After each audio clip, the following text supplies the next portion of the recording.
यहाँ से स्टार्ट करेंगे। PT 365 यहाँ पर मैगजीन है, इसका यहाँ पर MCQs देखेंगे। ठीक है, MCQs यहाँ पर जो इकोनॉमी है यहाँ पर इंग्लिश के मैगजीन है, और हम लोग इकोनॉमी का जो यहाँ पर MCQs देखेंगे ये सब पूरा हिंदी करेगा। ठीक है, कल हम लोग यहाँ पर देख चुके थे टॉपिक 3-4 तक कवर कर चुके थे, 1 2 3 4 यहाँ से कवर हो चुके हैं। ठीक है, आज हमने यहाँ पर डिस्कस किया है topic number 5 growth and development.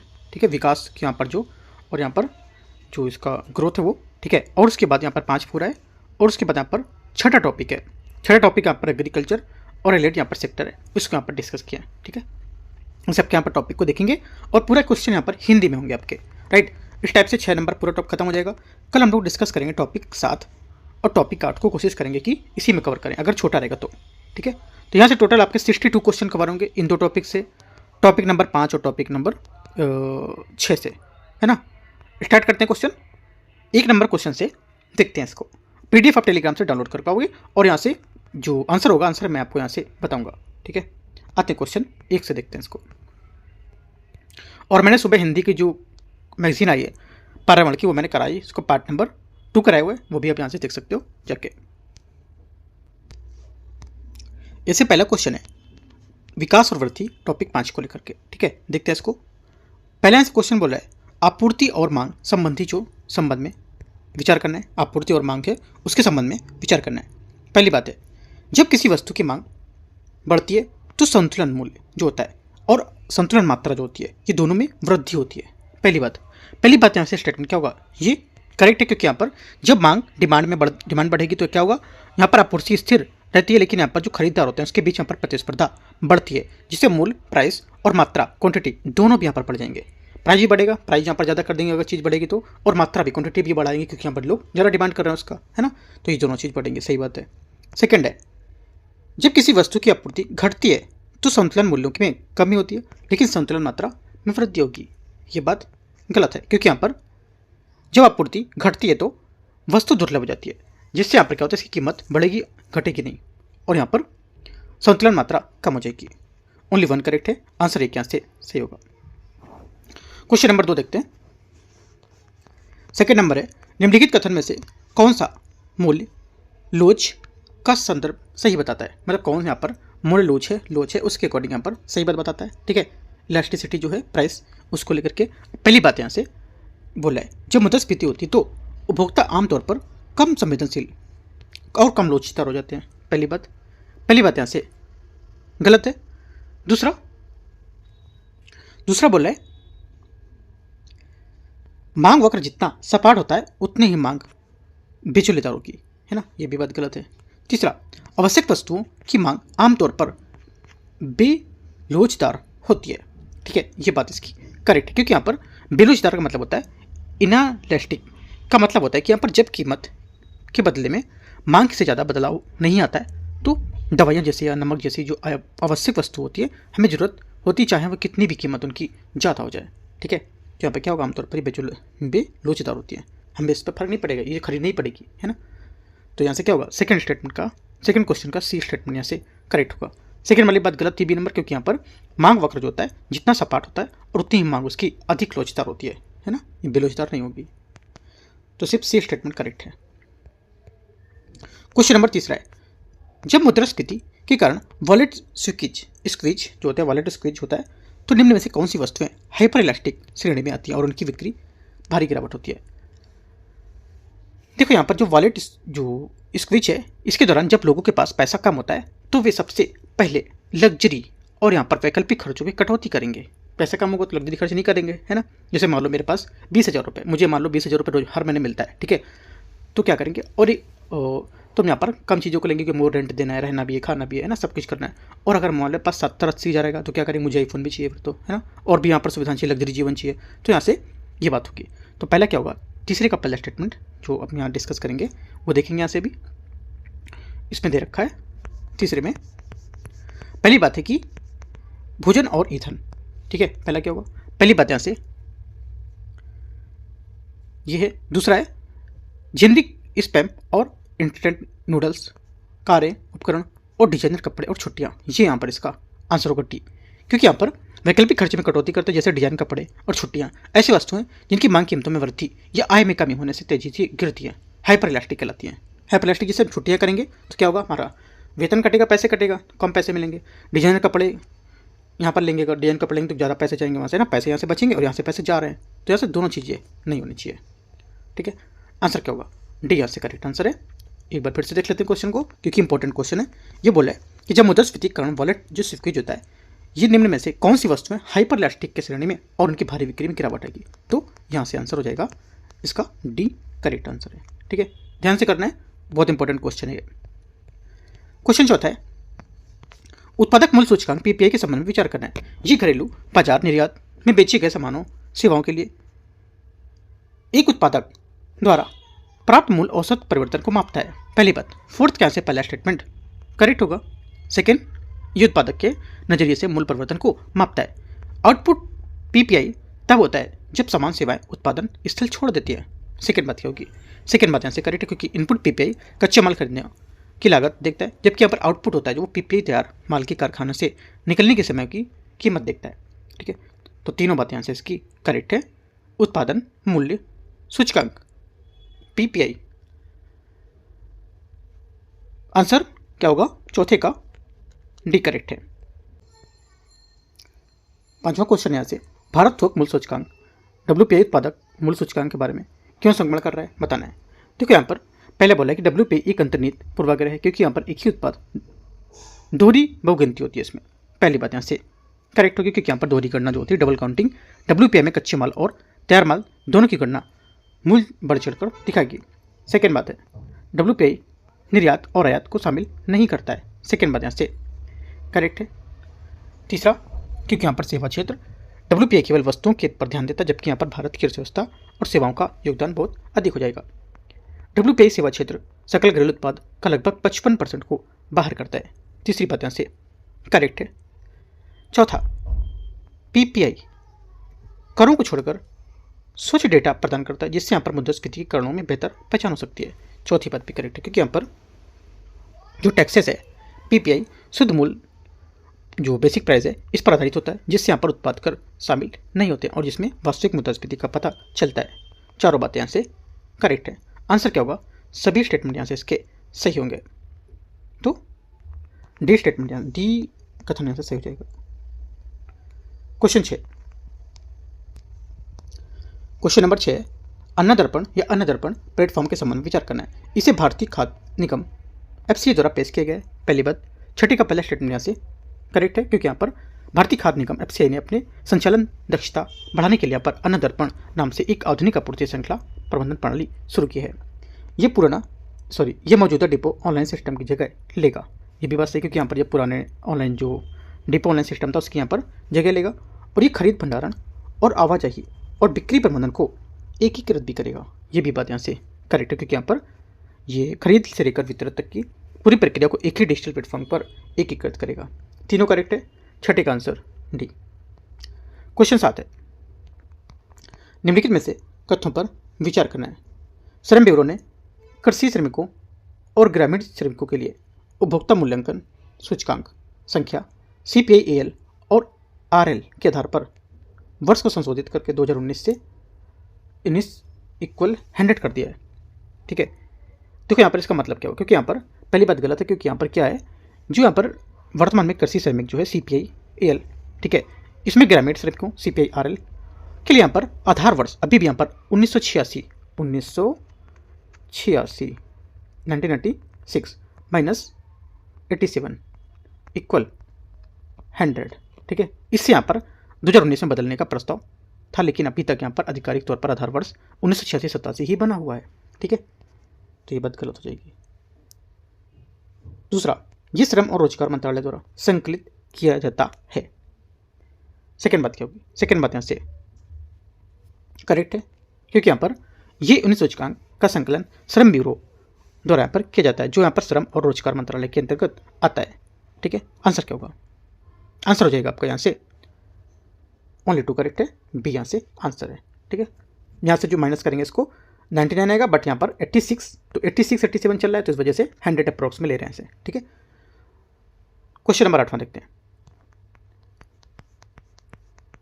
8 number है, वैश्विक बहुआयामी गरीबी सूचकांक MPI रिपोर्ट संयुक्त राष्ट्र विकास कार्यक्रम यूएनडीपी और Oxford poverty and human initiative द्वारा जारी की जाती है। इस रिपोर्ट के अनुसार 2019 से 21 में भारत में कितने % लोग गरीब थे? आंसर हो जाएगा 8वें का करेक्ट आंसर 16.4% लोग, क्योंकि यहाँ पर ग्लोबल एमपीआई 2023 की रिपोर्ट में जो 19 से 21 के बीच यहाँ पर डेटा आधारित थी, इसके अनुसार भारत में गरीबी की दर घटकर 16.4% तक बढ़ गई है और तुलनात्मक रूप से 2005-6 में ये 55.1% थी और भारत ने पिछले 15 वर्षों में करोड़ों लोगों को गरीबी से बाहर निकाला है। काफ़ी इंपॉर्टेंट बात है, सी आंसर करेक्ट है। क्वेश्चन 9, ग्लोबल एमपीआई की गणना स्वास्थ्य आयाम में कौन कौन से संकेतक शामिल किए जाते हैं? इसमें देखो, एक तो संकेतक शामिल किया जाता है ग्लोबल एमपीआई की गणना में 3 संकेतक होते हैं, स्वास्थ्य, शिक्षा, जीवन स्तर। 10 संकेतों के दर्पण में किया जाता है, जिसमें से यहाँ पर जो आपका रहेगा स्वास्थ्य आयाम में केवल यहाँ पर 2 संकेतक होते हैं, जैसे पोषण और बाल मृत्यु दर। ठीक है, स्वास्थ्य में आ जाएगा वो। और मातृत्व स्वास्थ्य में भारतीय एमपी में नीति आयोग में शामिल जो ग्लोबल नहीं होगा इसमें, और स्कूल उपस्थिति शिक्षा आयाम हिस्सा होगा इसमें। ठीक है, तो जो आंसर हो जाएगा यहाँ से 9वें का करेक्ट हो जाएगा। 1 और 2 बात इसकी सही है, 2 बातें से करेक्ट हो जाएगा। ठीक है, आंसर क्या होगा 9वें का ए यहाँ से करेक्ट आंसर है, क्योंकि यहाँ पर ग्लोबल एमपीआई की गणना में जो आयाम हो गए यहाँ पर ये स्वास्थ्य को लेकर के केवल 2 संकेतक होंगे, पोषण और बाल मृत्यु दर। अगर स्वास्थ्य अगर मातृत्व में पूछे था तो क्या होता, स्वास्थ्य अगर मातृत्व में पूछता तो यहाँ पर हो जाता इसमें जो शिक्षा का आयाम और स्कूल की उपस्थिति इसमें हिस्सा पड़ जाता। ठीक है, याद रखना है। क्वेश्चन नंबर 10 है, नीति आयोग को राष्ट्रीय बहुआयामी गरीबी सूचकांक के संबंध में ग्लोबल एमपीआई की तुलना में कितने अतिरिक्त संकेतक होते हैं? 10वें का आंसर हो जाएगा केवल 2। नीति आयोग यहाँ पर इसका राष्ट्रीय एमपीआई वैश्विक एमपीआई के मॉडल का ही यहाँ पर अनुसरण करता है, लेकिन भारत की विशिष्ट परिस्थितियों को देखते हुए इनमें 12 संकेतक शामिल किए गए। ग्लोबल एमपीआई में 10 यहाँ पर है। ठीक है, 2 अतिरिक्त यहाँ पर संकेतक है, एक तो यहाँ पर प्रसवपूर्ण देखभाल और दूसरा बैंक खाता। ठीक है, ये 2 आंसर हो जाएगा 100 का बी, मतलब करेक्ट आंसर 2। क्वेश्चन 11, बहुआयामी गरीबी सूचकांक एमपीआई का मान के संबंध में विचार करना है। एमपीआई का मान 0 से 1 तक होता है। पहली बात, 11वें का पहला स्टेटमेंट यहाँ से करेक्ट है। दूसरा, क्योंकि यहाँ पर जो एमपीआई का मान 0 से 1 के बीच होता है, और 0 का अर्थ होता है शून्य गरीबी और 1 का अर्थ होता है पूर्ण गरीबी। मान जितना अधिक होगा उतनी ही गरीबी अधिक होगी, ये बात नोट करके रख लो, इंपॉर्टेंट है। ठीक है, दोनों बात सही हो गई। तीसरा, एमपीआई की गणना एच और तीव्रता 1 का उत्पाद होता है। तीसरी बात से ये भी करेक्ट है, क्योंकि एमपीआई की गणना का फॉर्मूला होता है MPI = H/A। ये बात याद रखना है, राइट। एच यहाँ पर क्या होता है, एच जो हो जाएगा ये आपका हेड काउंट रेशियो, मतलब गरीबों की संख्या में कितने लोग गरीब हैं, हेड काउंट रेशियो होगा। ठीक है, ए क्या होता है, ए आपका होता है जो इसकी जो पावर्टी होती है, गरीबों में कितनी तीव्रता है, पावर्टी है, वो यहाँ पर इसके अभाव में कितने का सामना कर रहे हैं तो वो बताएगी यहाँ पर। ठीक है, तो दोनों बात याद रखनी है। 11वें का आंसर यहाँ से सभी करेक्ट है, डी।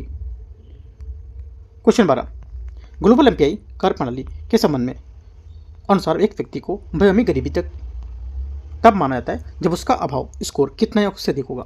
आंसर हो जाएगा 12वें का करेक्ट आंसर बी, 1/3 33.3%। ठीक है, कार्यप्रणाली के अनुसार यदि किसी व्यक्ति का वेटेड यहाँ पर जो होता है जो डिप्रीवेशन स्कोर 33.3 या उससे अधिक हो तो उसे बहुआयामी गरीबी रूप से गरीब माना जाता है। यदि स्कोर 20% से 33% के बीच है तो उसे गरीब प्रति संवेदनशील माना जाएगा।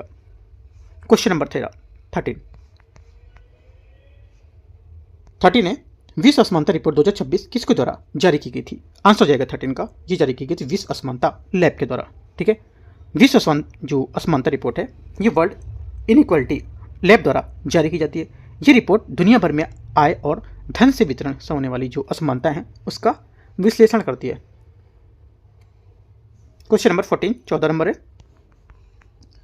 कुजनेट्स अनुपात का उपयोग पूछ रहा है किसके मापन के लिए किया जाता है?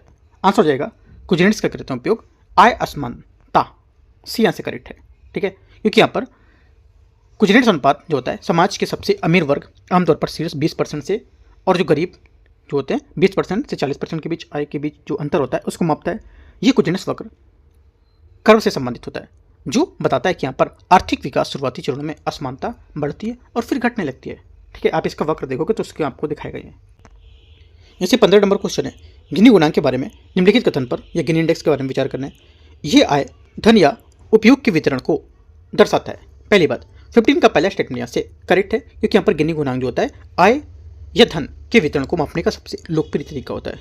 0 जो स्कोर होता है इसका, ये पूर्ण समानता, ये हर किसी के पास बराबर आय है, ये 0 बताता है। अगर 100 होगा, 100 क्या बताएगा, अगर आपके पास 100 है, 100 स्कोर मिला है, तो पूर्ण असमानता यह लिख बता सकते हो कि एक ही व्यक्ति के पास सारी आय है ना। ये 0 और 100 के बीच डिफरेंस होता है। इसे अक्सर लॉरेंज कर्व के माध्यम से भी दर्शाते हैं। तीनों बातें एकदम करेक्ट है यहाँ से। क्वेश्चन नंबर 16 भारतीय रिजर्व बैंक आरबीआई के वित्तीय समावेशन सूचकांक एफआई इंडेक्स के संबंध में विचार करना है। एफआई इंडेक्स को वित्त मंत्रालय द्वारा विश्व बैंक के परामर्श से जारी किया जाता है। पहली बात, 16 का पहला स्टेटमेंट यहाँ से गलत होगा, क्योंकि यहाँ पर एफआई इंडेक्स को भारतीय रिजर्व बैंक आरबीआई द्वारा जारी किया जाता है, वित्त मंत्रालय द्वारा नहीं जारी किया जाता है। इस सूचकांक का कोई आधार वर्ष बेस ईयर नहीं है और ये वार्षिक रूप से जुलाई में प्रकाशित होता है। सेकेंड बात यहाँ से करेक्ट है, ठीक है। और ये सूचकांक 0 से 100 तक के पैमाने को या पैमाने पर काम करता है, जहाँ 100 पूर्ण वित्तीय समावेशन को दर्शाएगा। तीसरी बात यहाँ से ये भी करेक्ट है, ठीक है। 2 और 3 करेक्ट है, पहली बात यहाँ से गलत थी, बी आंसर है। क्वेश्चन 17 है, आरबीआई के वित्तीय समावेशन सूचकांक के बारे में 3 मापदंड, व्यापक मापदंड पैरामीटर से उनके वेटेज भार के अनुसार अवरोही क्रम में व्यवस्थित करना है। अवरोही क्या होता है, ठीक है, क्या होता है अवरोही? अवरोही होता है बड़ा। देखो ये मैं आपको सबसे सरल तरीका बता देता हूँ। अवरोही में आरोही लिखा है, ठीक है, और यहाँ लिखा है अवरोही। इसमें ये कितने डिजिट हैं? 3 डिजिट हैं, ये 4 डिजिट हैं। यहाँ पे क्या पूछा? अवरोही मतलब बड़ा, बड़े से छोटा पहुँच जाओ। अगर अवरोही पलता छोटा है तो उससे बड़े की ओर जाओ, ठीक है, ऐसे याद रखना है। अवरोही पूछा बड़ा है तो उससे छोटे की ओर जाना है, ठीक है। हाईएस्ट मान सकते हो 4 ही है, अवरोही 4 हो गया, अवरोही 3 डिजिट हो गया। अवरोही पूछा है तो नीचे की ओर जाएंगे, अवरोही पूछा है तो इधर जाएंगे, ऐसे करके, ठीक है। तो यहाँ से क्या होगा? पहुँच यहाँ पर कितना है? देखो पहुँच होगा 35%, ठीक है। और गुणवत्ता कितना है? गुणवत्ता यहाँ से हो जाएगी 20%। और यहाँ पर उपयोग जो है, यूजेज हो रहे हैं, ये 45% सबसे अधिक है। तो यहाँ पर वित्तीय समावेशन सूचकांक में एफआई इंडेक्स जो है उसके 3 पैरामीटर जिसका वेटेज इस प्रकार दिया हुआ है, ठीक है, नोट कर सकते हो। आंसर हो जाएगा 17 का। और वही क्रम में पूछेंगे तो 213 ए। क्वेश्चन 18, वित्तीय समावेशन सूचकांक के बारे में, एफआई इंडेक्स के बारे में विचार करना है। मार्च 2025 तक एफआई इंडेक्स का स्कोर बढ़कर 67 हो गया है, जो मुख्य रूप से पहुंच एक्सेस पैरामीटर के कारण। पहली बात, 18वें का पहला स्टेटमेंट यहाँ से गलत है, क्योंकि यहाँ पर आरबीआई के आंकड़ों के अनुसार मार्च 2024 में एफआई इंडेक्स 64 पॉइंट कितना था? 2 था, परसेंट नहीं, 2 था, 64.2। हालांकि ये बढ़ रहा है, और लेकिन इसका जो मुख्य चालक है उपयोग, यूसेज, ये पैरामीटर सेम रहा है, ना कि यहाँ पर केवल पहुँच के, तो ये बात गलत होगा, ठीक है। सेकेंड बात है, गुणवत्ता या क्वालिटी जो है पैरामीटर सूचकांक की एक अनूठी विशेषता है जो वित्तीय साक्षरता उपयोग को संरक्षण को मापती है। सेकेंड बात करें, क्योंकि गुणवत्ता जो पैरामीटर है ये वित्तीय समावेशन का एक अनूठा हिस्सा होता है, जो ये मापता है कि क्या उपभोक्ता वित्तीय रूप में साक्षर हैं या उनके हितों की रक्षा की जा रही है, ये मापता है। सेकेंड सही है।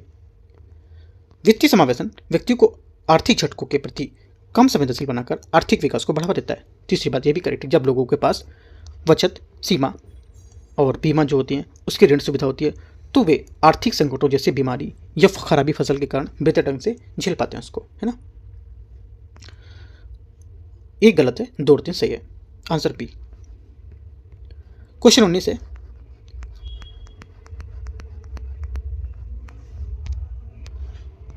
क्वेश्चन 19 इसमें बोल रहा है भारत में सार्वजनिक ऋण जो होता है उसको लेकर के, ये पब्लिक डेप्ट है, उसके बारे में विचार करना है। सार्वजनिक ऋण में केंद्र सरकार और राज्य सरकार दोनों के ऋण शामिल होने, जिसमें अंतर सरकारी देनदारियाँ होती हैं, वो शामिल नहीं होती हैं। पहली बात क्या होगी? पहली बात यहाँ से इसका करेक्ट होगा, सही है। दूसरा, भारत का आंतरिक ऋण जो होता है कुल सार्वजनिक ऋण का 90% से अधिक है, एकदम करेक्ट है ये भी बात। सेकंड भी करेक्ट है।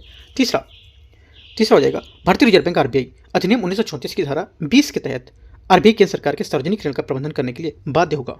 तीसरी बात भी करेक्ट है।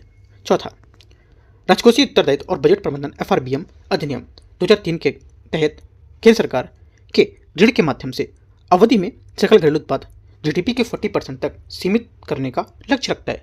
चौथी बात भी करेक्ट हो जाएगी। चारों करेक्ट हैं, आंसर क्या होगा?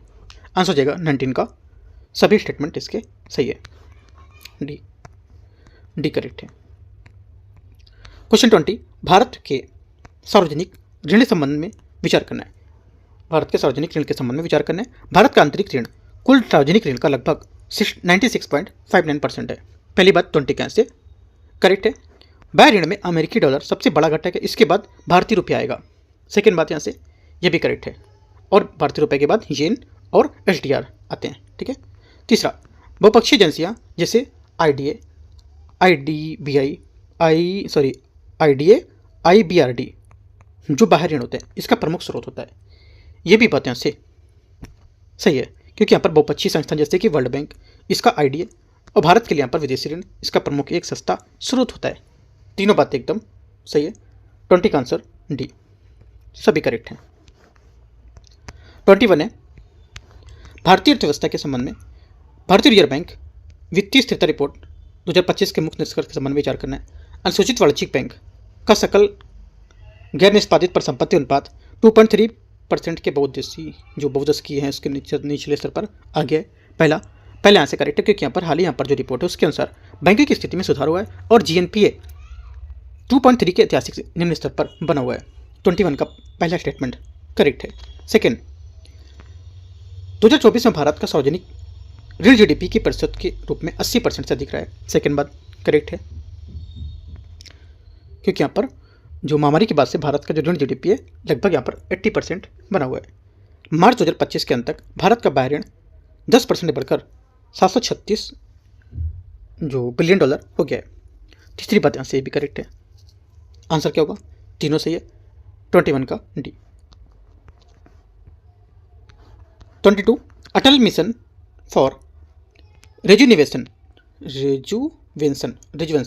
एंड अर्बन ट्रांसफॉर्मेशन अमृत योजना जो उसके बारे में इसका फुल फॉर्म लिखा था ये, ठीक है। ये योजना केंद्रीय क्षेत्र की योजना, सेंट्रल सेक्टर स्कीम है। पूरा पैसा केंद्र सरकार देगी, और एक होता है सेंट्रल स्पॉन्सर स्कीम, उसमें यहाँ पर क्या होता है वो सेंट्रल और यहाँ पर स्टेट दोनों देती है ना। तो ये केंद्रीय क्षेत्र की योजना है, सेंट्रल सेक्टर स्कीम है। तो पहली बात यहाँ से क्या होगी? 22 का पहली बात गलत हो जाएगी, क्योंकि यहाँ पर अमृत एक केंद्र प्रायोजित योजना है, ये सेंट्रल स्पॉन्सर्ड स्कीम है, केंद्र प्रायोजित होना। तो यहाँ पर ये राज्य केंद्र सरकार दोनों मिलकर पैसा देंगे। ये जल आपूर्ति, सीवरेज प्रबंधन और गैर मोटर चालित शहरी परिवहन बुनियादी ढांचे को विकास पर केंद्रित थी। सेकेंड बात यहाँ से करेक्ट होगा। यह मूल रूप से सभी संविधिक कस्बों में शुरू की गई थी। तीसरी बात यहाँ से गलत है, क्योंकि यहाँ पर यह अमृत मिशन 1 जो था ये केवल 596 शहरों तक सीमित था और सभी संविधिक कस्बों तक नहीं था। ये ओनली 1, 3 गलत है, 2 सही है ना।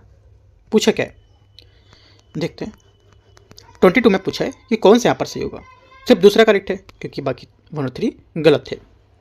अमृत 2.0 या 2.0 के बारे में विचार करना है, कौन सा सही होगा इसके बारे में। देखो इसके बारे में जो सही होगा ये हो जाएगा यहाँ से, इसका मुख्य फोकस केवल जल और सीवरेज पर है और इसका उद्देश्य सभी संबंधित कस्बों और नल का पानी उपलब्ध कराना। ये क्या है 2.0 का या 2.0 का इसका उद्देश्य होगा, ठीक है। इसमें क्या होगा, इसमें यहाँ पर 10 लाख से अधिक आबादी वाले शहरों के लिए पीपीपी है ना परियोजनाएं अनिवार्य की गई हैं, और यहाँ पर शहरी परिवहन और इसका मुख्य घटक नहीं देखा गया है, वह मेट्रो और बस परियोजनाओं के अंतर्गत आएंगी, ठीक है। क्योंकि यहाँ पर शहरी परिवहन का मुख्य घटक इसमें मेट्रो और ये योजनाएं इसमें नहीं देखी गई है। तो सिर्फ यहाँ से आपको जो आंसर हो जाएगा अमृत 2.0 अगर पूछेगा 2.0 पूछता है आपसे तो यहाँ से आंसर इसका बी करेक्ट होगा, ठीक है। और इसका जो लक्ष्य है भारत के सभी 4700 प्लस कितना 4700 प्लस 4700 प्लस सामुदायिक कस्बे को 100% तक जल आपूर्ति सुनिश्चित करना। ये पूछ सकता है इसका उद्देश्य क्या होगा, तो यहाँ से ये आपको उद्देश्य बताना है आपको। 24 है पेयजल संरक्षण के बारे में विचार करना, जो हाल ही में खबरों में था। देखते किस मिशन के एक प्रमुख घटक है। आंसर हो जाएगा 24 का ये Atal mission for rejuvenation and urban transformation का एक क्या होगा प्रमुख घटक है। यहाँ पर ये शहरों के बीच पानी की गुणवत्ता वितरण और अपशिष्ट जल के पुनर्चक्रण के आधार पर प्रतिस्पर्धा को बढ़ावा देने के लिए एक रैंकिंग प्रणाली थी। 25 है अमृत 2.0 या 2.0 जो मिशन है उसके तहत जल सुरक्षित शहर वाटर सिक्योर सिटीज बनाने के लिए प्रमुख उद्देश्य में क्या शामिल है। देखो इसमें शामिल है क्या, इसमें शामिल है आपका 25 का। एक तो यहाँ से हो जाएगा जल निकाय में इसका कायाकल्प होना चाहिए, ठीक है, पहली बात यहाँ से सही है, इसको जल को सुरक्षित बनाना, ठीक है। दूसरी बात है शहरी जलभृत प्रबंधन होना चाहिए, ये भी बात यहाँ से सही है, इस पर ध्यान देना चाहिए। वर्षा का जल संचयन करना चाहिए, ये भी बात यहाँ से करेक्ट है, ठीक है। और पेयजल सर्वेक्षण ये भी होना चाहिए, पेयजल की सुरक्षा करनी चाहिए, तो सभी बातें यहाँ से करेक्ट है। आंसर क्या होगा 25 का डी स्टेटमेंट है, यहाँ से मुख्य उद्देश्य में शामिल ये सभी हैं। 26 देखते हैं। IMF की हालिया जो विश्व आर्थिक आउटलुक रिपोर्ट है उसके अनुसार भारत जापान को पीछे छोड़कर विश्व की चौथी सबसे बड़ी अर्थव्यवस्था बन गया है। इस संदर्भ में निम्नलिखित पर विचार करने कौन सा सही होगा। पहली बात, शीर्ष सबसे बड़ी अर्थव्यवस्थाओं का क्रम संयुक्त राज्य अमेरिका, चीन, जर्मनी और भारत है। पहली बात 26 का पहला करेक्ट है, क्योंकि यहाँ पर हाल ही में आर्थिक आंकड़ों में IMF इंटरनेशनल मॉनेटरी फंड है, उसके अनुमानों में भारत ने जापान को पीछे छोड़कर विश्व की चौथी सबसे बड़ी अर्थव्यवस्था का स्थान ले लिया है। अब शीर्ष क्रम में अमेरिका पहले नंबर पर, दूसरे नंबर पर चाइना, तीसरे में जर्मनी, चौथे में भारत। याद रखना इंपॉर्टेंट है। भारत की अर्थव्यवस्था का अनुमानित मूल्य $4.18 ट्रिलियन होगा। सेकेंड बात क्या होगी 26 का सेकेंड स्टेटमेंट, यहाँ से ये भी करेक्ट है। आंसर क्या होगा सी, यहाँ से करेक्ट है दोनों बातें। क्वेश्चन नंबर अगला है 27 नंबर। 27 सकल घरेलू उत्पाद GDP के सैद्धांतिक ढांचे के संबंध में विचार करना है। उत्पाद मूल्य वर्धित विधि उत्पादन पक्ष पर ध्यान केंद्रित करती है और दोहरी गिनती से बचने के लिए प्रत्येक चरण में मूल्य वर्धित को मापती है। पहली बात 27 का पहला स्टेटमेंट करेक्ट है। सेकेंड बात है व्यय विधि जो होती है ये मांग पक्ष पर ध्यान केंद्रित करती है और अर्थव्यवस्था में अंतिम खर्चों को एकत्र करती है। सेकेंड बात ये भी करेक्ट हो गया। तीसरा आय विधि आय पक्ष पर ध्यान केंद्रित करती है और कारक आय मजदूरी प्लस किराया प्लस ब्याज प्लस लाभ को योग करेगी, ये भी बात यहाँ से सही है। तो क्या इसकी यहाँ तीनों बातें जो बोल रहा है ये एकदम करेक्ट है 27 की, ठीक है। डी 28 है भारत में GDP की गणना के लिए अपनाई जाने वाली आधिकारिक पद्धति के बारे में विचार करना है। सांख्यिकी कार्यक्रम मंत्रालय जो होता है उसके 2008 के मानकों का पालन करता है। पहली बात 28 का पहला स्टेटमेंट क्या होगा यहाँ से ये करेक्ट है। दूसरा GDP बाजार कीमतें इक्वल जीवीय बुनियादी प्लस कीमतें शुद्ध उत्पाद कर होता है, ये बात करेक्ट है, ये भी सही है। तीसरा डेटा सोर्सिंग के लिए संगठित क्षेत्र में NSO पारंपरिक फैक्ट्री सर्वेक्षण के बजाय MCA21 डेटाबेस का उपयोग करेगा, ये बात भी करेक्ट है, क्योंकि MCA21 जो होता है ये कॉर्पोरेट डेटा के लिए अब NSO कॉर्पोरेट मामले के मंत्रालय के MCA21 डिजिटल डेटाबेस का उपयोग करेगा जो अधिक व्यापक और जानकारी को प्रदान करेगा। आंसर क्या हो जाएगा 28 का सभी यहाँ से करेक्ट है। लेकिन यहाँ पे पूछे गलत कौन सा है, कौन सा गलत है? गलत यहाँ पर कोई नहीं है, डी करेक्ट आंसर हो गया। 29 है आरेखी जो है प्रतिनिधित्व में PDI व्यक्तिगत प्रयोज्य आयोग जो आय है उसकी गणना के हिसाब से मदों पर ध्यान रखा जाता है। किसमें?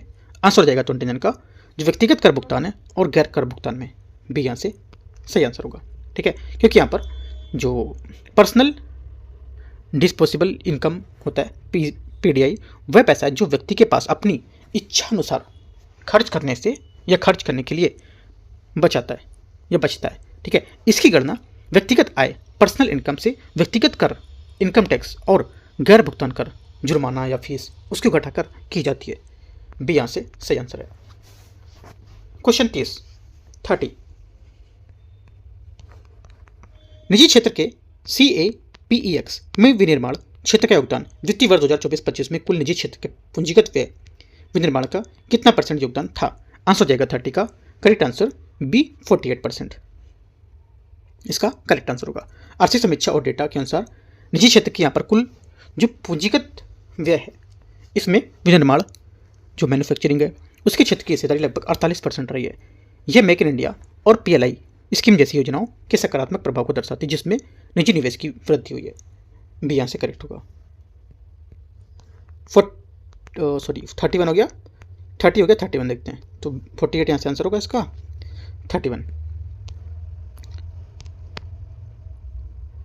है निम्नलिखित में से कौन सी विशेषताएं पूंजीगत व्यय कैपिटल यहाँ पर जो एक्सपेंडिचर थे उसकी प्रकृति की सबसे अच्छी तरह से परिभाषित कर रही है? आंसर जाएगा कैपिटल एक्सपेंडिचर की प्रकृति को सबसे अच्छे तरीके से परिभाषित करता है यहाँ से कौन, ये भविष्य के लिए परिसंपत्तियां बनाता है। ठीक है, पूंजी व्ययगत जो होता है, पूंजीगत व्यय जो होता है ये वह खर्च जिसमें सरकार या किसी संस्था के पास भौतिक या वित्तीय परिसंपत्तियां बनती हैं, जैसे मान सकते हो सड़क है ना, अस्पताल मान सकते हो, और कुछ मशीनरी मान सकते हो, या उनकी देनदारियां होती हैं, लेबिलिटीज होती हैं, वो कम होती हैं, जैसे कर चुकाना या आवर्ती नहीं होता है, ये भविष्य में रिटर्न देती है। आंसर क्या हो जाएगा, सी करेक्ट होगा। 32 पूंजीगत व्यय में निम्नलिखित में से क्या शामिल है। पूंजीगत में क्या शामिल होता है, एक तो यहाँ से मशीनरी का विकास, जिससे यहाँ पर नई परिसंपत्ति का निर्माण हो सकता है, यह विकास शामिल हो सकता है, निर्माण शामिल हो सकता है। मौजूदा परिसंपत्ति का उन्नयन, जिसमें से क्या होगा, इसमें आपका यहाँ से उत्पादकता और जीवन काल बढ़ सकता है। ऋण का पुनर्भुगतान, ऋण का पुनर्भुगतान ये सरकारी देनदारियां को कम करता है, इसलिए यहाँ पर ये पूंजीगत जो व्यय है उसकी श्रेणी में आएगा। तीनों बातें यहाँ से करेक्ट है। 32 का क्या होगा, पूंजीगत व्यय में ये तीनों शामिल हो जाएंगे। 1 2 3 1 2 3 डी में होगा, यहाँ पे नहीं है तो डी यहाँ से करेक्ट आंसर है। 33 है अंतर्राष्ट्रीय लेखांकन और रिपोर्टिंग मानक के बारे में विचार करना है। ISAR नीति निर्माताओं और नियामक और मानक जो निर्धारण है उसका संयुक्त राष्ट्र का एक वैश्विक मंच होगा। पहली बात 33 का पहला करेक्ट है। दूसरा, इसका जनादेश सदस्यों राज्यों को वित्तीय रिपोर्टिंग की गुणवत्ता और अंतर्राष्ट्रीय तुलनीयता में सुधार करने में सहायता कर देगा। सेकेंड बात भी करेक्ट है। तीसरा, भारत में 2025 से 27 कार्यकाल के लिए ISAR में एक निर्विरोध स्थिति हासिल की है। तीसरी बात भी करेक्ट है, तीनों बात यहाँ से एकदम सही है। डी। क्वेश्चन 34 है। वैसे क्वेश्चन यूपीएससी पूछेगा नहीं, यहाँ से कुछ पॉइंट पूछ सकता है, जैसे कि यहाँ पर देखो जो भी क्वेश्चन बनने थे इसको लेकर के ISAR को लेकर के, तो मैंने क्वेश्चन बनाए हैं। अगर पूछेगा क्वेश्चन तो यहाँ से सॉल्व कर सकते हो। ये इसका स्टेटमेंट इंपॉर्टेंट था और एक ये इंपॉर्टेंट है, दो स्टेटमेंट इसका सही है। तीसरा वाला यहाँ पे मैंने दे दिया सही कि आपको थोड़ा सा इसके बारे में पता होना चाहिए, राइट। अभी PT 365 देखोगे तो यहाँ से आपको मिलेगी चीज़ें सब, ठीक है।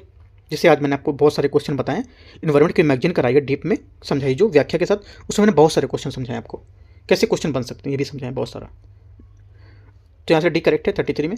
34 अंतर्राष्ट्रीय लेखांकन और यहाँ पर रिपोर्टिंग मानक के संबंध में विचार करना है, कौन सा गलत है। देखो यहाँ से जो गलत हो जाएगा 34 में, जो ISAR है इसकी संरचना में क्षेत्रीय प्रतिनिधित्व होता है, इसमें 11 अफ्रीकी राज्य होते हैं, ठीक है पहली बात, और 9 एशियाई राज्य होते हैं, और 8 पश्चिमी यूरोपीय राज्य और अन्य राज्य में होते हैं, और 3 पूर्वी यूरोप राज्य और 3 लैटिन अमेरिकी राज्य करीबी होते हैं। तो यहाँ से डी जो स्टेटमेंट है कि गलत हो जाएगा। क्या बोला है कि यहाँ पर संरचना में 9 अफ्रीकी और 8 एशियाई और 6 लैटिन अमेरिकी राज्य होते हैं, जबकि गलत है। मैंने आपको क्या क्या बताया, नोट करना है वो बात, ठीक है। 11 अफ्रीकी राज्य, 9 एशियाई राज्य, 8 पश्चिमी यूरोपीय और अन्य राज्य, 3 पूर्वी यूरोपीय राज्य और 3 लैटिन अमेरिकी व करीबी राज्य। तो ऐसे करके आपको सबको लिख लेना है। 35 गलत पूछा तो गलत था डी नंबर, ठीक है। 35 है मानव विकास रिपोर्ट सूचकांक है जो 2025 पर आधारित है। प्रश्न देखते हैं। संयुक्त राष्ट्र विकास कार्यक्रम UNDP United Nation Development Programme, इसके मानव विकास रिपोर्ट 2025 के मुख्य निष्कर्षों के संबंध में विचार करना है। पहला 35 का पहला है, ठीक है 35 लिख लेते हैं यहाँ पर। हाँ, रिपोर्ट का शीर्षक एक a matter of choice people and possibilities in the age of AI ये होगा। पहली बात क्या है, 35 का पहला स्टेटमेंट यहाँ से करेक्ट है। सेकंड, भारत 2025 की रिपोर्ट में 193 देशों में 130वें स्थान पर है। क्या होगा, ये बात सही होगी गलत है, सोचो। ये बात यहाँ से एकदम गलत है, क्योंकि यहाँ पर भारत के रैंक में सुधार हुआ है। 2025 की रिपोर्ट में जो 24 का डेटा था वो आधारित है। भारत में 134वें स्थान पर है 193 देशों में, ये गलत हो जाएगा। भारत मध्यम मानव श्रेणी विकास में आता है या मध्यम विकास श्रेणी में आता है मानव, ठीक है। तो तीसरी बात करेक्ट है, ठीक है। भारत के यहाँ पर HDI मान जो है ये 0.644 है, जो इसे मध्यम मानव विकास डेवलपमेंट श्रेणी में रखता है। 1 और 3 करेक्ट है। 35 का आंसर सी। 36 है मानव विकास रिपोर्ट 2025 के संबंध में अनुसार भारत के प्रदर्शन संबंध में विचार करना है। भारत की जीवन प्रत्याशा 2023 में 72 वर्ष तक पहुंच गई है, जो सूचकांक शुरू होने के बाद सबसे अधिक है। पहली बात 36 का पहला करेक्ट है, क्योंकि यहाँ पर भारत की जीवन प्रत्याशा लाइफ जो यहाँ पर जो एक्सपेक्टेंसी है इसमें यहाँ पर निरंतर सुधार हुआ है, और ये लगभग 67 7 से बढ़कर 72 वर्ष 2023 में अनुमान के हिसाब से पहुंचने की दिशा में है। पहली बात करेक्ट है। सेकेंड बात है, भारत में स्कूली शिक्षा और औसत माध्य 13 वर्ष है। सेकेंड बात गलत, क्योंकि भारत में स्कूली शिक्षा और औसत वर्ष है इसका, ये लगभग 6.6 वर्ष होगा, ना कि 13 वर्ष। 13 वर्ष अपेक्षित स्कूल शिक्षा होता है, ठीक है। जो एक्सपेंडेड ईयर्स ऑफ स्कूलिंग होता है वो होता है 13 ईयर, तो ये नहीं होगा, ये गलत हो जाएगा। तीसरी बात है, इंपॉर्टेंट पॉइंट है, सेकंड वाला लिख सकते हो। भारत की GNI प्रति व्यक्ति रैंक और HDI रैंक से 7 स्थानों पर है। तीसरी बात करेक्ट है, क्योंकि भारत की जो आर्थिक वृद्धि है इसमें GNI और उसके सामाजिक जो संकेतक हैं HDI की तुलना में बेहतर प्रदर्शन कर रहे हैं और GNI के रैंक से काफ़ी बेहतर है, ऊपर भी है। 1 और 3 करेक्ट है, 36 का आंसर सी। देखो जितने मैं पॉइंट बताता जा रहा हूँ कि पॉइंट एक नोट कर लो, तो आपको क्या करना है, फिर से मैं बहुत बार बोल चुका हूँ, A4 पेपर की पूरी सीट ले लो पूरी, ठीक है, पूरा पैकेट खरीद लो, 250-300 जितने का भी आता है।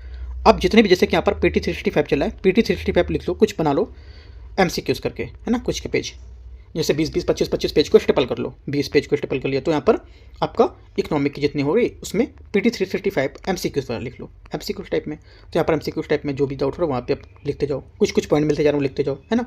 और यहाँ पर एक बनाओगे आप PT 365 का जो डिस्क्रिप्टिव वाली है, उसके यहाँ पर कुछ पॉइंट नोट करते हैं, तो दोनों पॉइंट जब ऐड करोगे तो आपको चीज़ें डिफरेंस दिखेगा कि क्या यहाँ पर हमने सीखी, क्या गलत है, क्या अलग से मिली है इसमें। एक ही में अगर सब लिखोगे तो आपको कुछ समझ नहीं आएगा, है ना। तो दोनों को यहाँ पर पेज लेकर के अलग अलग समराइज कर सकते हो, कुछ कुछ पॉइंट जो बताता जा रहा हूँ। यानी कि जो आपको आते हैं वो भी नोट करते जाओ, नहीं, जो आपको नहीं आते हैं वो आपको नोट करनी होती है।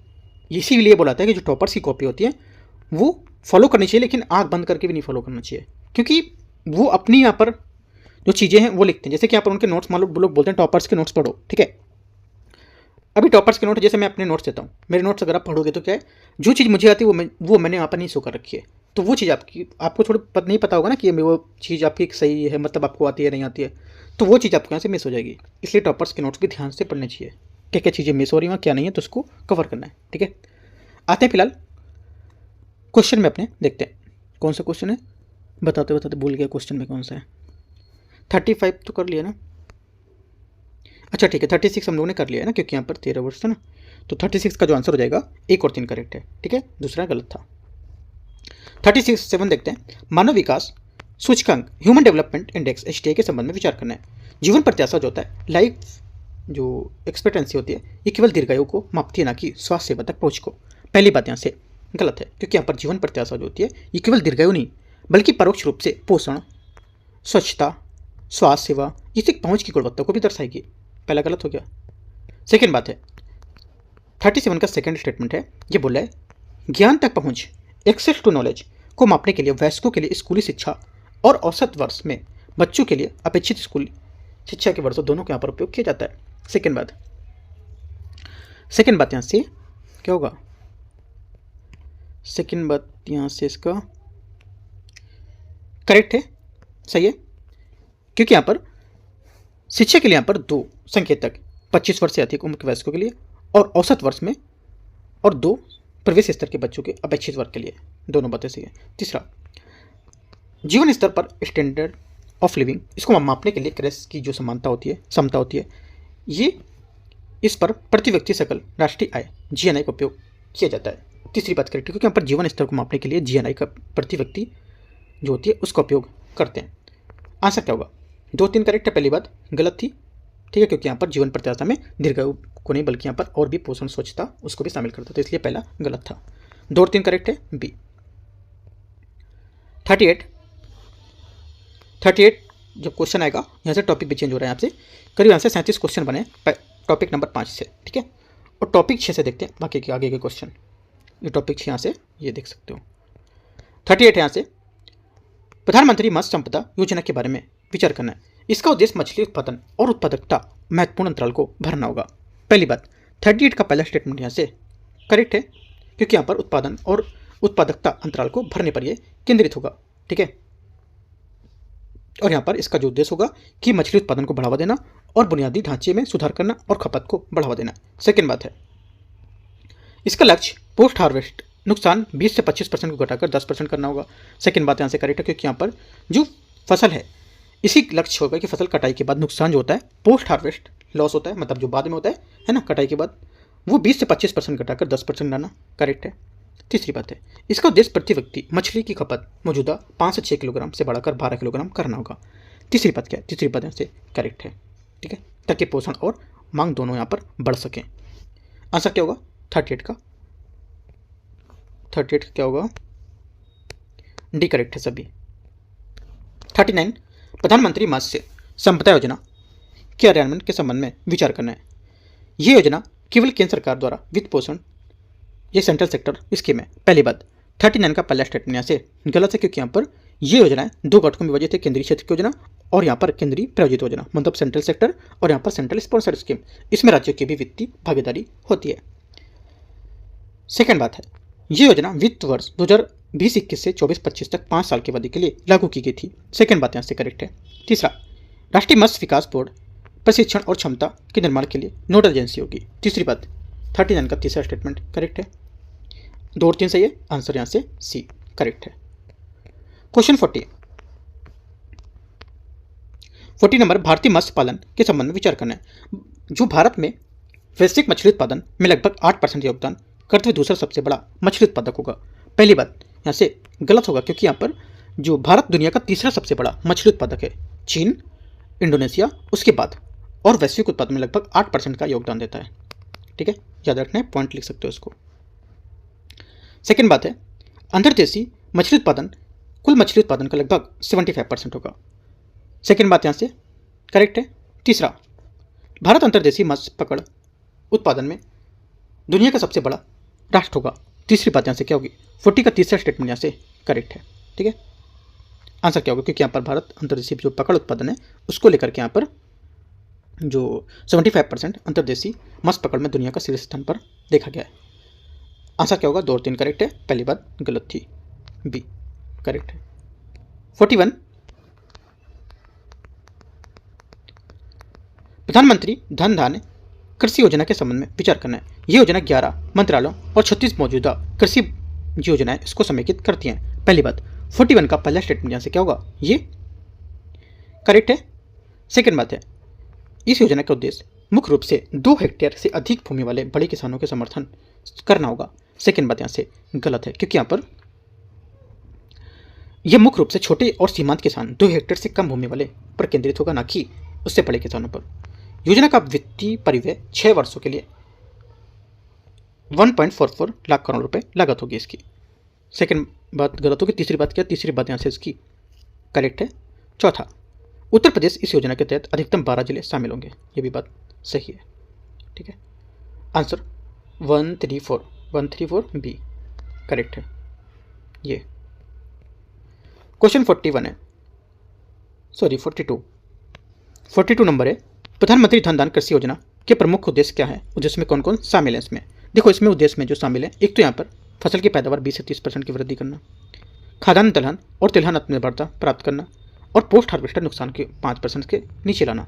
तीनों बातें यहाँ से करेक्ट है, लेकिन चौथी बात यहाँ से गलत है, क्योंकि यहाँ पर 2030 तक किसानों की आय दुगनी करना, ये गलत है। क्योंकि यहाँ पर जो हालांकि सरकार ने किसानों की आय बढ़ाने के लिए प्रतिबद्ध है, लेकिन 2030 तक दुगनी करने का लक्ष्य मूल रूप से 2022 तक के लिए था, और इस योजना के लिए विशिष्ट लक्ष्य में सिर्फ 3 ही बातें इसकी करेक्ट होंगी। ठीक है, 1 2 3 सी।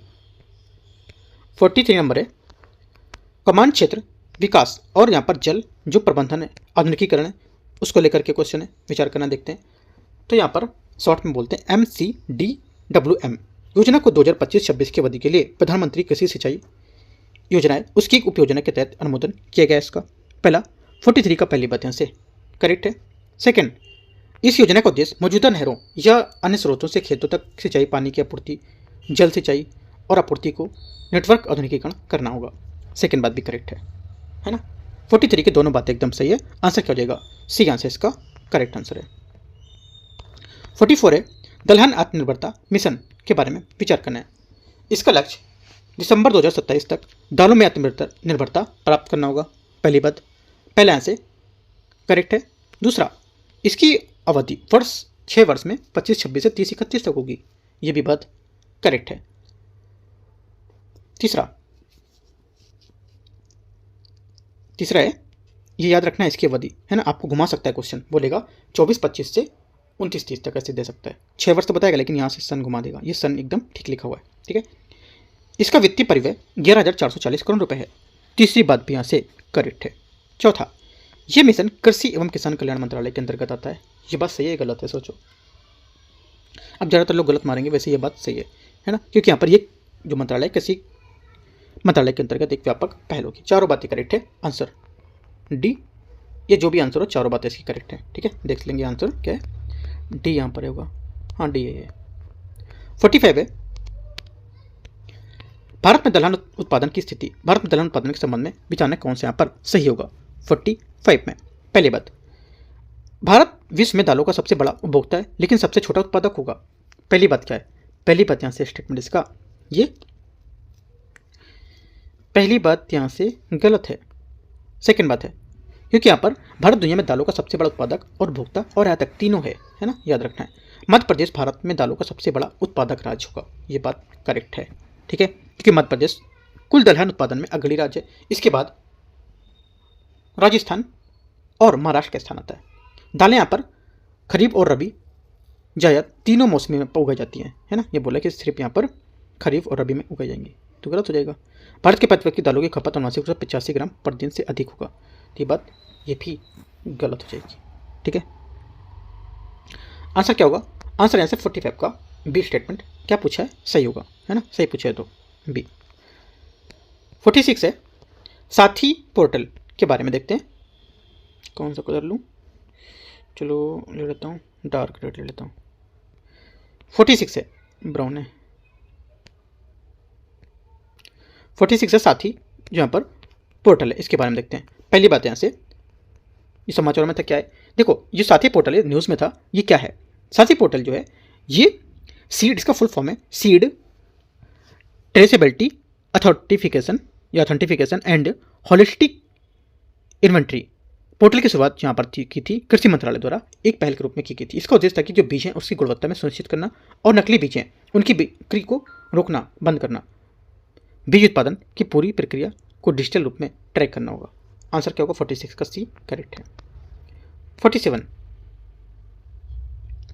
47 है, दलहन उत्पादन के पर्यावरणीय लाभ क्या क्या हो सकते हैं। दलहन उत्पादन इसके पर्यावरणीय क्या लाभ हो सकते हैं, तो यहाँ पर क्या क्वेश्चन दे रखा है कि दालों की फसल की पर्यावरणीय लाभों के संबंध में विचार करना है। ये वायुमंडलीय नाइट्रोजन को स्थिर करके मृदा की उर्वरता क्या होती है इसको बढ़ाते हैं। पहली बात यहाँ से करेक्ट है। ठीक है, दूसरा जिससे यहाँ पर मिट्टी क्या होती है उपजाऊ बनती है। ये सिंथेटिक उर्वरक पर निर्भरता को कम करते हैं, मदद करेगी। सेकेंड बात भी करेक्ट है। तीसरा, ये जलवायु लचीली और मृदा स्वास्थ्य के अनुकूल प्रथाओं को क्या करेगी, इनकी प्रथाओं को बढ़ावा देगी।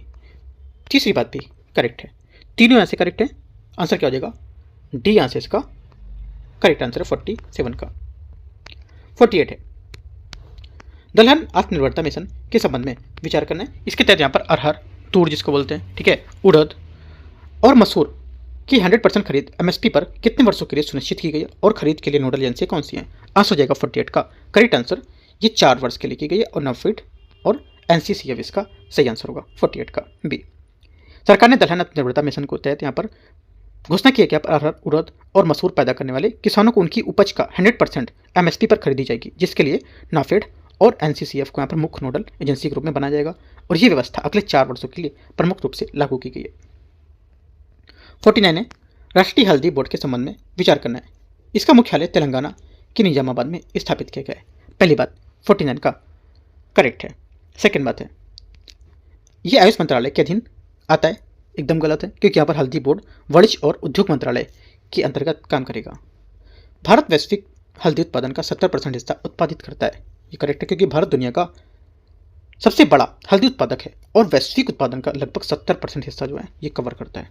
ठीक है, क्या होगा आंसर, आंसर हो जाएगा 1 और 3 करेक्ट है, सी बात सही है। क्वेश्चन नंबर 50 आते हैं। 50 नंबर क्वेश्चन में निम्नलिखित में से कौन सा जो राज्य है भारत के हल्दी का सबसे बड़ा उत्पादक नहीं है। आंसर हो जाएगा 50 का करेक्ट आंसर तेलंगाना, या नहीं होगा ये, क्योंकि यहाँ पर हालांकि यहाँ पर तेलंगाना हल्दी का बहुत बड़ा उत्पादक है। ठीक है, क्या है बहुत बड़ा, हालांकि यहाँ पर तेलंगाना हल्दी का बहुत बड़ा उत्पादक है और यहाँ पर बोर्ड का मुख्यालय भी वही है, लेकिन वर्तमान आंकड़ों के अनुसार 23-24 में के अनुसार वर्तमान में भारत में हल्दी का सबसे बड़ा उत्पादक जो है कौन है, वो महाराष्ट्र बन गया है। ठीक है, तो यहाँ पर तेलंगाना अब सबसे बड़ा यहाँ पर या प्रथम स्थान में नहीं रहा है। इंपॉर्टेंट बात है, नोट करना है। 51 देखते हैं, हल्दी के लिए यहाँ पर वैसे यूपीएससी इतना सरल क्वेश्चन नहीं पूछेगा। 51 है, हल्दी के लिए यहाँ पर आवश्यक जलवायु परिस्थितियों के संबंध में विचार करना है। पहली बात है, ये एक उष्णकटिबंधीय ट्रॉपिकल फसल है, पहली बात। 51 का पहला यहाँ से करेक्ट है। वो जो हल्दी वाला ऊपर था ना कि यहाँ पर कहाँ पर टॉप में कौन सा देश है, वो आपको समझने के लिए क्वेश्चन डाला कि आपको पता चले कि आपको जो माइंड में अगर सेट होगा कि तेलंगाना था ना तो वो चेंज हो जाए, राइट, इसलिए क्वेश्चन रखा है वो। पहली बात यहाँ से क्या होगा, करेक्ट है, उष्णकटिबंधीय ट्रॉपिकल फसल है। सेकेंड बात है,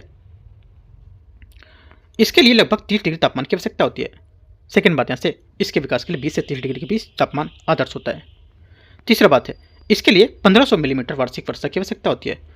तीसरी बात भी इसके लिए अच्छी और समान रूप से वितरित वर्षा 1500 मिलीमीटर से 2250 मिलीमीटर की वर्षा आवश्यक होती है।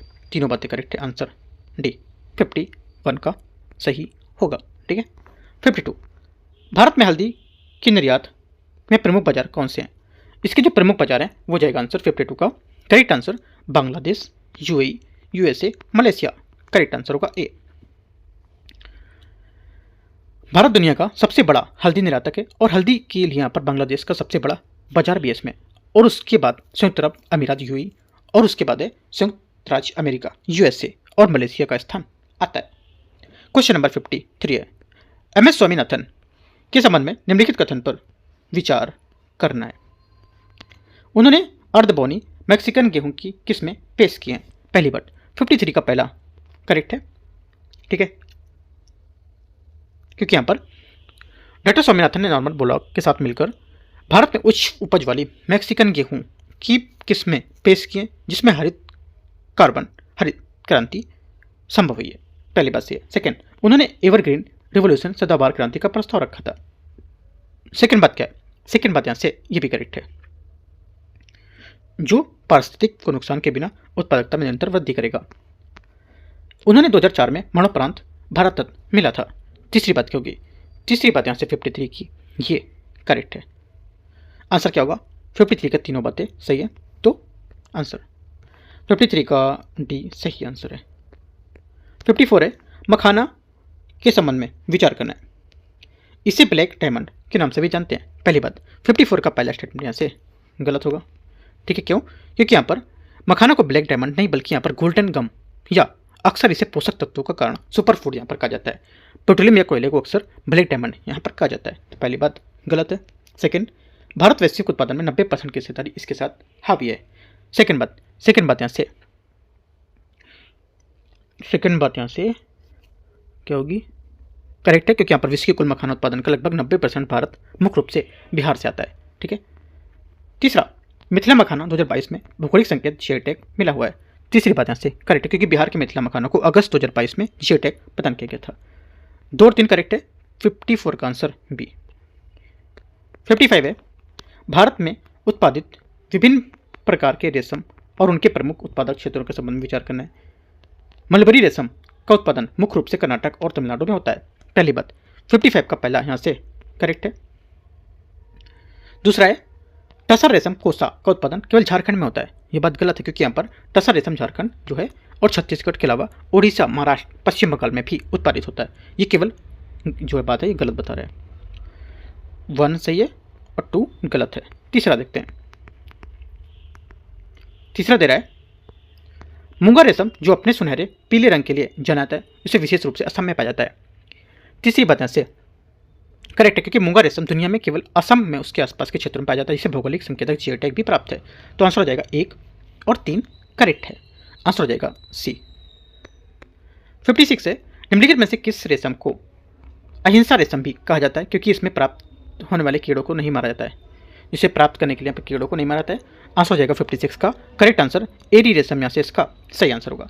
एरी रेशम या एरी सिल्क, इसको यहाँ पर अहिंसा रेशम भी कहा जाता है, क्योंकि यहाँ पर इसे उत्पादन में रेशम के कीड़े को प्यूमा जो अवस्था है या प्यूपा अवस्था जो है उसमें मारा नहीं जाता है।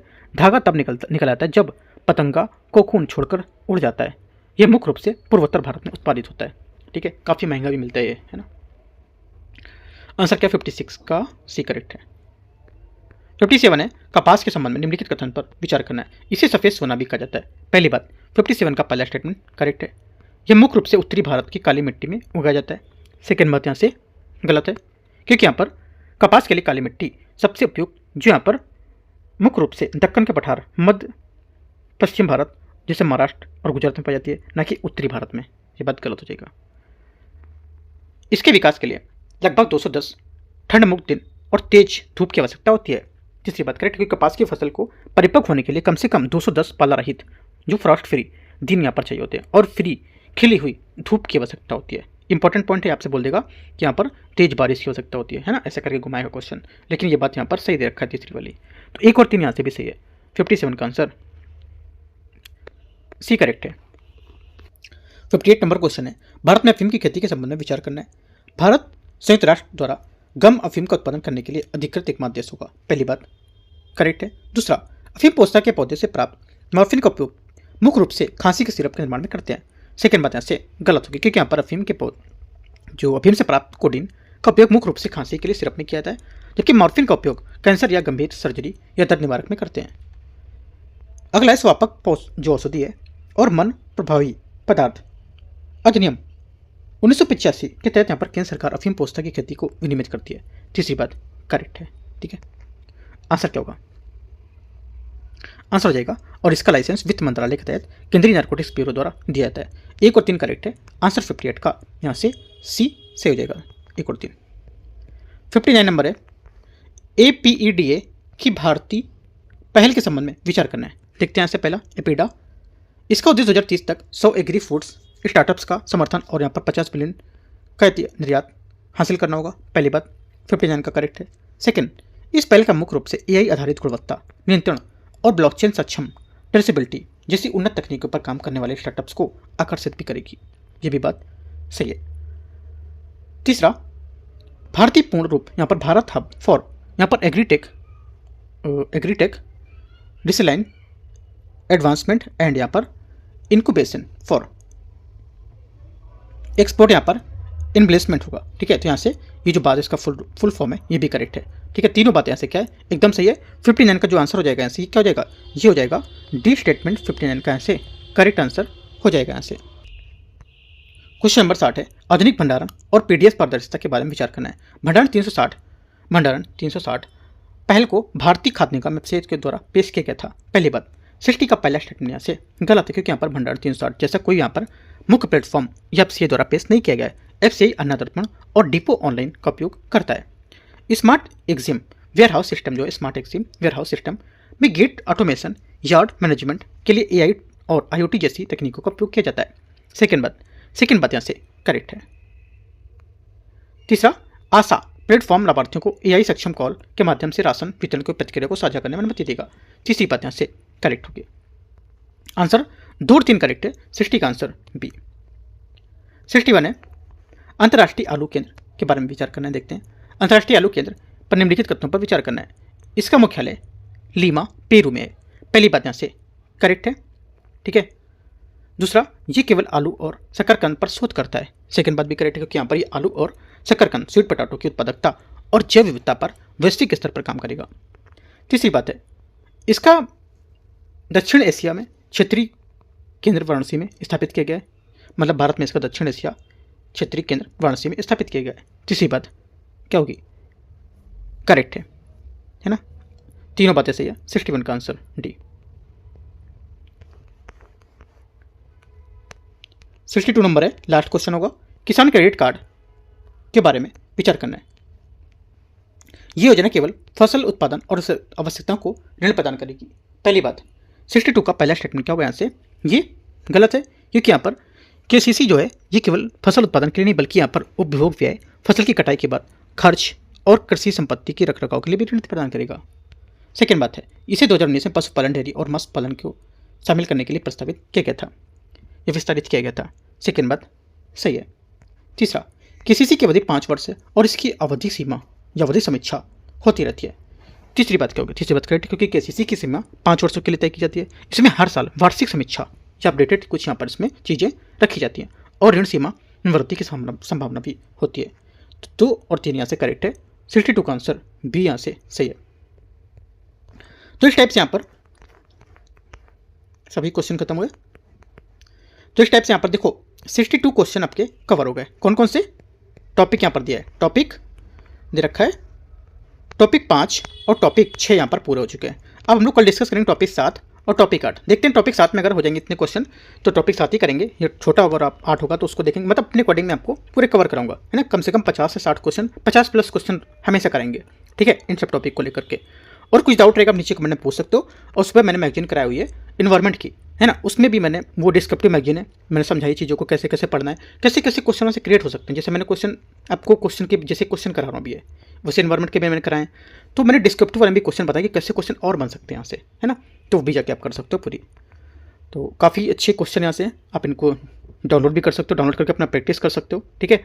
और बाकी कुछ डाउट है आप नीचे कमेंट में पूछ सकते हो। टेलीग्राम ज्वाइन कर लो, वहाँ से कुछ अभी अपडेट दूंगा मैं। और कुछ टाइम बाद मैं डेली टारगेट स्टार्ट करने वाला हूँ, कैसे कैसे आपको क्या क्या सब्जेक्ट किस टाइम पे पढ़ने हैं, ठीक है। एंड करते हैं, all the best, thank you.